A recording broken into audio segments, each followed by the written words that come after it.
So when you look at the building, you're looking at the space, you need to know why it was designed in that way. You need to know why it was built, how it was built, what were the sensibilities, and then you can respond better and you can do justice to the building. This building in question is a 106-year-old home in Bengaluru.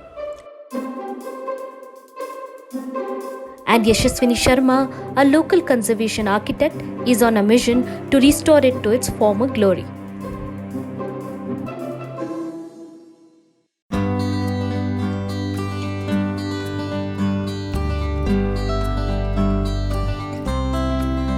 I have spent my childhood in Malleshwaram.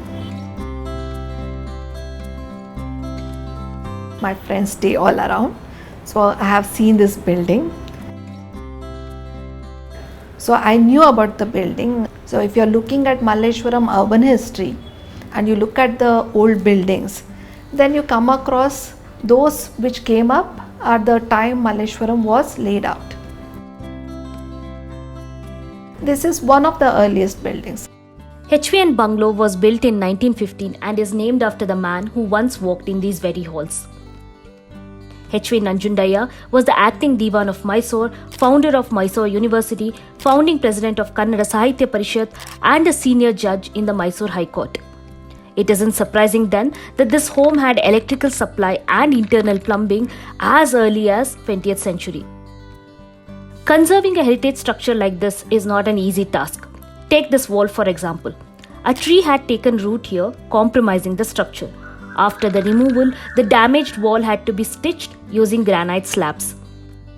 Over the years, the building has changed purpose and function. First, a residence cum office for the Diwan, later a government-run school for girls. Each time the building changed function, a little of its original character was lost. When we started work on this building and we removed the layers of paint that was on the walls, there was about 5 mm thick white paint on it. Once we started unraveling those layers, we discovered some very artistic sill bands. When we removed it at the cornice level, we discovered very beautiful grapevines and beautiful scroll designs and so on. So the building itself has got this kind of art which needs to be showcased. And every element of the building, whether it is the Victorian etched glass or the stained glass work or the design of the openings, the doors and windows, the design of the mouldings, everything is a bit of art in itself. Since the government owns this building now, Yashaswini was told to restore this to its original state according to international and national conservation norms. That means using the same kind of materials and the process that was used in 1915. The original material used here is lime mortar, lime plaster, and it's a Madras terrace slab. That is one of the methods of construction. Like we have RCC, reinforced cement concrete slab now.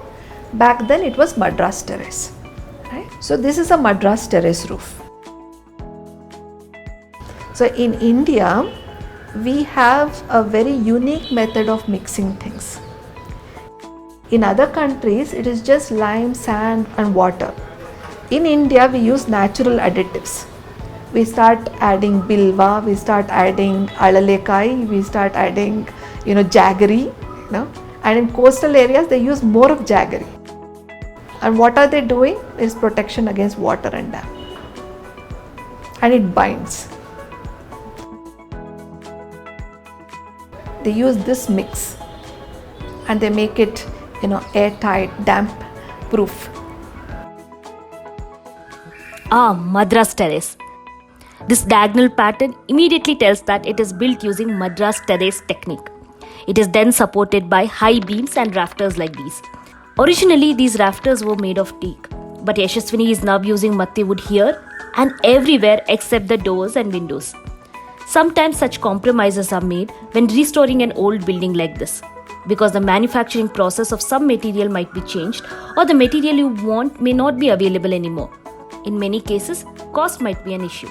For example, in this building, when we were trying to source Victorian etched glass, there were 3 designs in this building. All of them were broken. None of the panels in the window openings, in the window shutters, was intact, which meant that we have to order replacements for it. When we ordered that, what we found was that these glass panes are 2 mm thick. But now the minimum thickness of glass that you get is 3 mm. So there is no 2 mm glass. So I have to deal with using 3 mm glass. I don't think anyone apart from heritage architects or glass experts would be able to tell the difference. But such is the dedication when it comes to conserve a heritage building. Once the process of restoration is complete, this bungalow will be open to the public. From People's Museum to an architectural gallery and a multi-purpose hall, Yashaswini has many ideas to make this mansion a part of Malleshwaram's cultural history. There are so many heritage buildings in Bengaluru that need conservation. Of course, when it is a public building, then you can identify and you can go to the authority and say, this building needs to be conserved. When you look at extensive damage, you can't do that with private buildings because it is the prerogative of the private client whether to approach an architect or not. We wish they do, but we don't know. That is also mostly because private clients do not know, aren't aware of conservation architecture as a field. Every person has something of her ancestors in them. To understand their present, you need to travel to their past. Similarly, architects read the buildings to understand a city. But what happens when old buildings of a city are demolished, which serve as a reminder of time elapsed? You feel very sad when you hear about the loss, because that means I am having gaps in urban memory. As an architect, I cannot read the city. I may see something from 16th century, 17th century, and I can say how the architecture has changed. Now suddenly if you start ripping apart all the buildings that were built in 18th and 19th century, then I don't know what happened to the city. So I think if we have more such studies and more awareness, we'll be able to do better justice to the city as well. So that is what I would hope for. If you wish to contact Yashaswini, her website is in the description.